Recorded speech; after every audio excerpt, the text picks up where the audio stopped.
Okay, so today we're diving headfirst into a pretty intense story. It's about one couple's experiences within and ultimately their exit from the International Churches of Christ, the ICC. You got it. And we've got some pretty powerful documents to work with here. Yeah. Mandy Ron's email to John Causey, who was a leader in the ICC, and then we have her reflections on YouTube. And to top it off, a formal marking letter Right. coming from people who call themselves sold-out movement disciples. Wow, that's a lot to unpack. It is, and that's what we're here for. Yeah. We want to extract the main issues, figure out the timeline of how everything went down as Mandy experienced it, and try to see the different viewpoints. Different sides. Exactly. Consider this your express lane to understanding a really complex and very personal situation. Right. From the get-go, what really hits you in these documents is just how detailed Mandy's initial message is. Yeah. I mean, you have to remember, she and her husband, Colton, they were deeply involved in the ICC leadership Deeply involved. for 12 years, Wow. serving in a bunch of different locations. Right. And the email, it's dated November 18th, 2022, and she starts off by showing clear respect for John Causey. Okay. But then she pretty quickly shifts gears and starts articulating this growing unease Right. about certain practices within the movement. It wasn't a spur-of-the-moment decision. Not at all. It sounds like more of a gradual buildup of concerns. I see. So as we dig into this, I think we're going to see a few main themes emerge. First, we're going to focus on what the Roans called special missions contributions, Right. a real point of contention for them. Definitely. Then we'll look into their evolving understanding of the biblical role of women, Interesting. especially within marriage and motherhood, Ah, and the expectations placed on newly married couples who are also in leadership positions. yeah. Makes sense. And lastly, we've got to trace the events that followed Mandy's first email, which eventually led to their resignation. Right. And that marking by the movement, which is a big deal. Dude. Okay, so let's start with these concerns about special missions contributions. Where do we begin with that?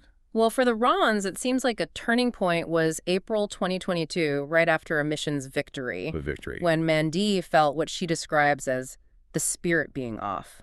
Interesting. What does that even mean? It's a bit vague, right? But it obviously wasn't just a fleeting feeling, Okay. because it pushed her and Colton to actually request a sabbatical in July 2022. Right. And their reasoning, they wanted to really dig into the Bible's teachings on giving, Paper study. specifically 2 Corinthians 9.7, Ephesians 5.3, and Matthew 15.1 to 9, Right. trying to reconcile their own interpretation of these scriptures with what they were seeing. With the fundraising practices they were witnessing. Exactly. And it's really telling that their sabbatical request was denied. Like, it almost hints at a rigid structure within the church. It does. I mean, being told that the word sabbatical was basically code for firing someone, Yikes. it kind of suggests that taking time for personal theological reflection, might not be encouraged. Right. Or at the very least, it's a huge career risk within that church setup. I get it. So Colton then goes on to have these conversations with Kip McKeon Right. and other leaders, specifically about this pressure to give and how they interpret 2 Corinthians 9.7. That crucial verse about giving cheerfully, not out of compulsion. Right. And what's really revealing is how those conversations went. How so? Colton felt like his concerns were just dismissed. Oh, man. Like they just brushed them aside and told him he was stretching the scripture Wow. by even questioning their approach. So they had a very specific interpretation of these verses that they were sticking to. It seems that way, yes. Okay, but despite this disagreement, they kept going. They did. They continued in their leadership roles, still grappling with these issues, right? That's right. And then comes the August 2022 GLC event. Where things get even more complicated. Okay, what happened? Kip McKeon makes this public call for everyone in LA Everyone. to give an extra $20 regardless of their financial situation. No matter what. And this deeply troubled Colton, I can see why. he saw it as straight up compulsion. Not cheerful giving. Definitely not. And he felt he couldn't, in good conscience, implement something like that in Ohio. Where they were serving at the time. Exactly. And this refusal, this decision not to follow that directive, It's a big moment. it is. It really underscores his growing conviction that the methods being used just weren't lining up with his understanding of the Bible. And that leads us to November 2022, the Fall Missions Love Offering. Right. Based on their understanding of 2 Corinthians 9.7, Mm-hmm. the Rons were just not willing to raise funds the way the leadership expected. They were digging their heels in. In a way, yes. They were prepared to miss the goal completely. rather than go against their conscience That's right. about what they believed was compulsory giving. Exactly. And Mandy's email to John Causey, it's long, but it really gives us a glimpse into her thinking. It does. She connects the ICC's approach to missions with what she believes contributed to the ICOC's downfall. The International Church of Christ. Right. And she mentions these apology letters from former ICOC leaders in Minneapolis, Houston, and Orlando. Interesting. She's aware of history. She is. It shows that she knows about past instances within the movement, Where similar concerns were raised. and even acknowledged by the leadership back then. So this wasn't a totally new issue for this group. Seems not. And her email, it lists some really specific examples from Furman's. During that last missions push, Right. that really bothered her. For example, she mentions Matt Sullivan, implying that giving half the mission's goal was like being only half saved. Whoa, that's intense. Yeah, it's a pretty strong statement. You could definitely see how someone might interpret that as pressure. Right, to give money. Exactly. Hmm. It kind of muddies the waters between how much you give and your spiritual standing. Not exactly cheerful giving. Definitely not. More like giving out of fear. Got it. What else did she mention? Well, there's Tim Kernan. He said that not giving enough was basically garbage. And like worshiping idols. He even went as far as to suggest that members should check out each other's homes, to see how much they could give. That's really intrusive, It is. It's like he's making judgments about people's personal finances. which is way out of line. Yeah, definitely not cool. And then there's Joe Willis, Right. using his own wealthy, non-believing children as an example of generous giving. While also pointing out the cost of a sister's hair appointment. Wow. It's a weird comparison. It is. It feels almost like a shaming tactic. It could be perceived that way, yeah. So what Mandy is getting at is this huge pressure Immense pressure. to meet these crazy fundraising goals. It wasn't just encouragement, it was an expectation. Leaders had to make it happen. And if they didn't? There were consequences, like constant follow-ups, even suggestions to sell personal belongings. Or donate plasma. Or donate plasma, yeah. It's pretty extreme. And Mandy admits to being part of this pressure system. She does, which shows how deeply ingrained it was in their culture. Yeah. And then there's this whole thing about no fall missions. Right. They were told there wouldn't be any. But then they got hit with this massive fundraising goal. Out of nowhere, and with no real explanation or apology. That doesn't seem right. No, it doesn't. And Mandy even quotes Matthew 5.37. About, Let your yes be yes and your no be no. It's like she's questioning the leadership's honesty. yeah, I get that. And then there's Michael Kay's email. Right, claiming they did everything possible to avoid fall missions. But Mandy calls him out, She does. She points out all these ongoing expenses like travel and conferences. which obviously need funding. Exactly. So it seems like there was a disconnect between what the leadership was saying and what was actually happening. And Mandy even shares a journal entry from 2021, A personal story. where she describes how distressed and intimidated she and Colton felt when their local church missed a missions goal. Because of miscommunication from the central leadership. Right. It just shows how much emotional weight this financial pressure carried. Absolutely. And then Mandy goes on to define coercion and extortion. Straying words. She believes that what the ICC was doing was at least bordering on that. Bordering on extortion. Yeah. She directly references Ephesians 5.3, which warns against even a hint of greed. So this goes beyond just disagreeing with fundraising strategies. Yeah, for her, it's an ethical problem. A moral issue. Exactly. She thinks they might be manipulating people into giving. And her solution is pretty straightforward. Let local church leaders decide their own mission goals, Local control? giving them more autonomy. And trusting that they know the financial realities of their own congregations. Right. Okay, let's shift gears a little. What about this concern about the role of women? That's another big one for Mandy. She worries about women in the ministry getting burnt out, Especially wives and mothers. who are often juggling so many responsibilities already. Yeah, between family and church. It's a lot. And she brings up Deuteronomy 24.5, Which talks about giving newly married men a year off from duties so they can focus on their wives and their happiness. She's making a comparison here. She is. She's wondering if there's a similar consideration for newlyweds in ministry. Where the demands are so high. Exactly.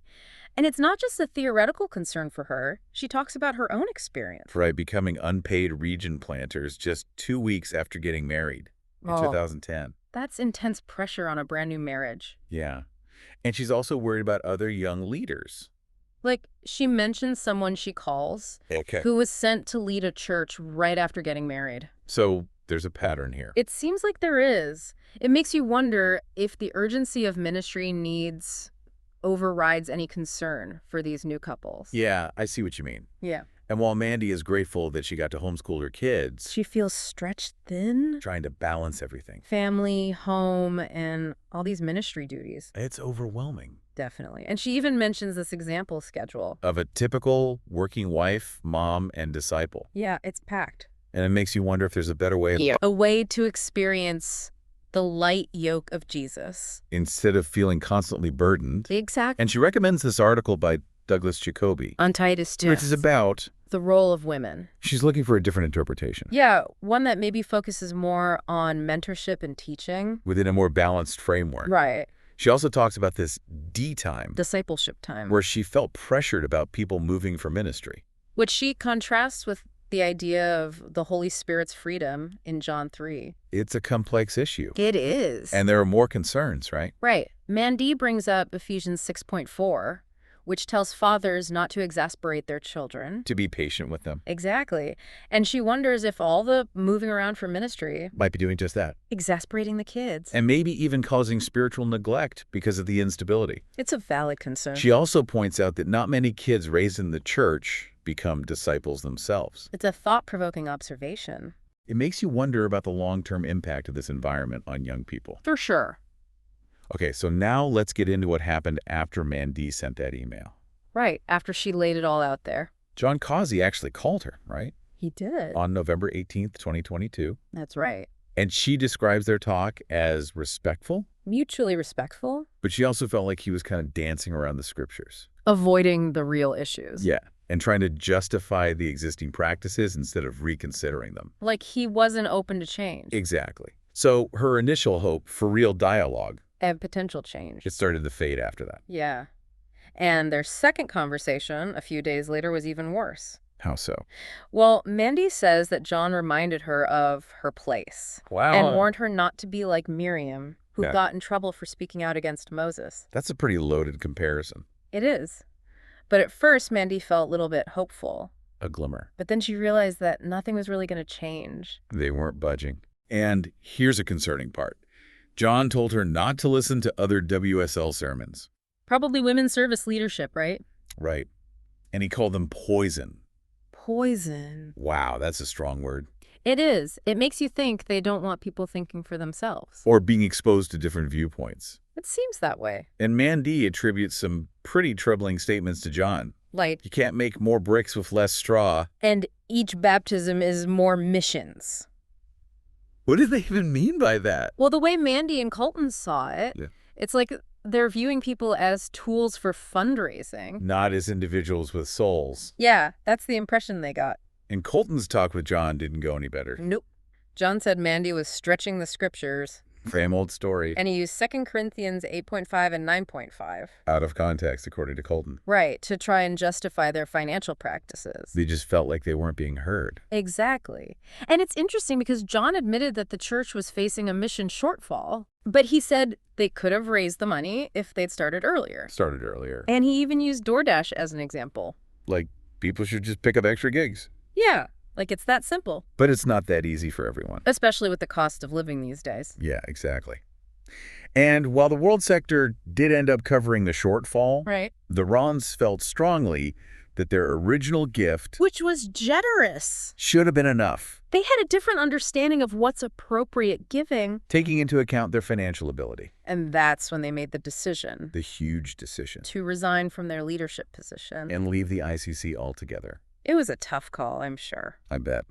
And Colton's conviction played a big part in this. He just couldn't continue in a system he disagreed with. He didn't want to be a hypocrite. Exactly. And they gave advance notice. To the shepherds in training and the shepherds themselves? They tried to be responsible about it. They did. And Colton's final sermons. They focused on the tension between traditions and God's commands from Mark 7. And a sermon about the true meaning of Noel. Maybe a subtle critique of the commercialization of missions fundraising. It's possible. And then they sent their official resignation letter on December 14th, 2022. Expressing gratitude. But also clearly stating they couldn't continue with the giving system. Because of 2 Corinthians 9:7? They wanted a peaceful exit, No drama. and they didn't want to cause division. They made that very clear. And at a closed midweek meeting, they announced they were stepping down. Due to doctrinal differences. And Joe Estep became the new leader. And there was a missed call from Kip McKeon Really? and a voicemail from Jeremiah Clark that seemed totally oblivious. It's like there was a communication breakdown at the top. Maybe they weren't fully aware of what was going on. But then, Mandy had this call with Michael Williamson that she describes as disturbing. What happened? He accused Colton of leaving God. Just because he left the ICC? Right. It's a very exclusive view of salvation. Tied directly to membership in their church. And then some leaders visited the church Who announced the new leadership. and hold meetings with members. But they didn't try to contact the Roans at all? It doesn't sound like reconciliation was on the table. No, it wasn't. And then there were reports of negative things being said about the Roans. By other members. Like that they were deceived by the enemy. Or abandoning the flock. It's pretty harsh. Yeah, it is. And then came the marking letter, The big one. received on December 22nd, 2022.